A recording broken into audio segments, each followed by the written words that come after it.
Today we're going to be mixing some calcium.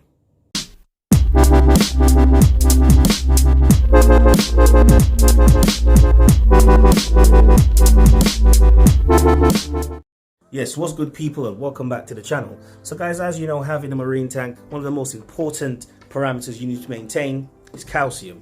So recently my calcium, I realized, has been dropping from around 440 to about 400, and I'll just check it because 400 is actually a good number to have for a reef aquarium.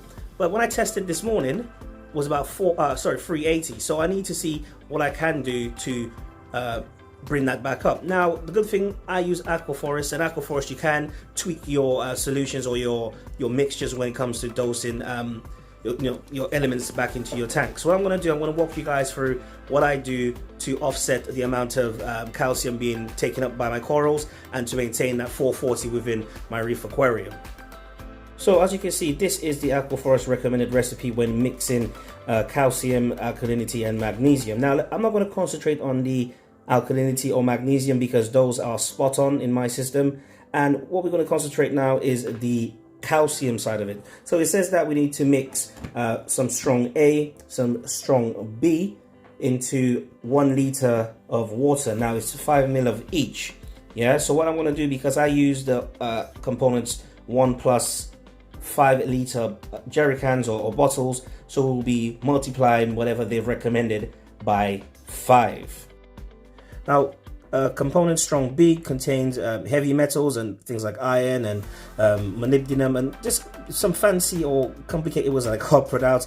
So this here is actually going to be off color when you see it, and sometimes when you actually dose your calcium, if you have a clear vessel, you can see that it is not clear in color. It will be have like a brown tinge to it, but that's fine.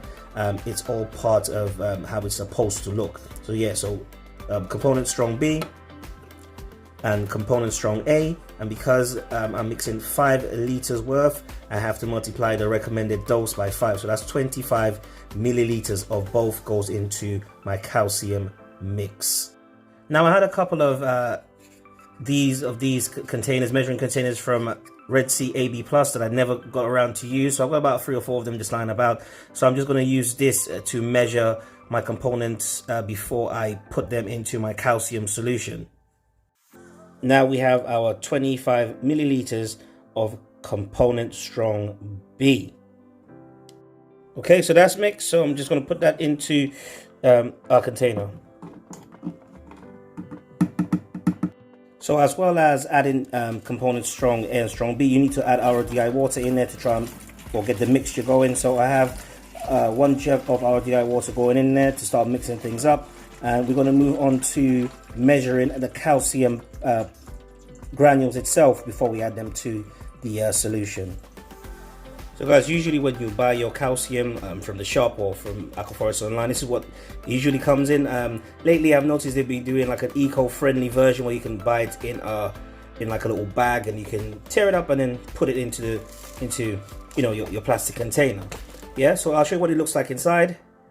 So guys, this is what the calcium looks like when you open it up. It's like little granules you have in there, and all they do is they generate some sorts of temperature when they come in contact with water. It just gets a bit warm when you're mixing your solution. So just be aware that if you do touch the bottom of your vessel, that there will be a slight increase in temperature, but it doesn't turn hotter or melt anything. It just gets really really warm. It freaked me out at first, but it's perfectly okay.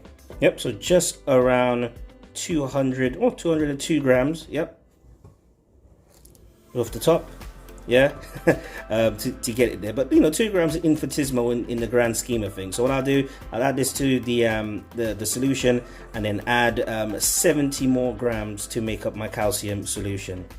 This is where you guys say this full can't count. 50 times 5 is 250. Yes, that's true, it is 250. However, because my corals are growing, I need to start compensating for the amount of calcium they are absorbing or they are taking in the water column. So before I used to register at about 440, now I'm down to 400, and recently, like today, I tested and I was at 380. So extra 20 grams will help me combat this issue. So throughout the week, I will test my water to see if I'm clocking above 400, and if I'm happy that I am, say, about maybe 410, 420 by next weekend, I'll maybe add an extra 10 grams just to keep up around that 440 mark. Now, don't laugh at my funnel. The reason I'm using this half of a bottle as a funnel is because my wife caught me using her kitchen utensils, and I've been banned from the kitchen or using anything kitchen or cooking orientated around my tank.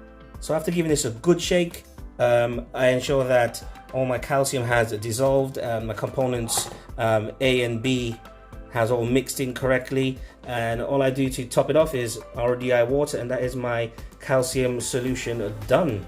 Now, I can't speak for other solutions out there. I've used Aquaforest for a number of years now, and it has worked, and it's simple and it's easy for me, because I understand that, okay, if I'm lacking in, say, magnesium, I need to add more magnesium to my solution and just keep on testing. Guys, thanks for watching. This is Narayan for HC Aquatics Reefing. Don't forget to like, subscribe. Guys, see you next time. Thanks for watching.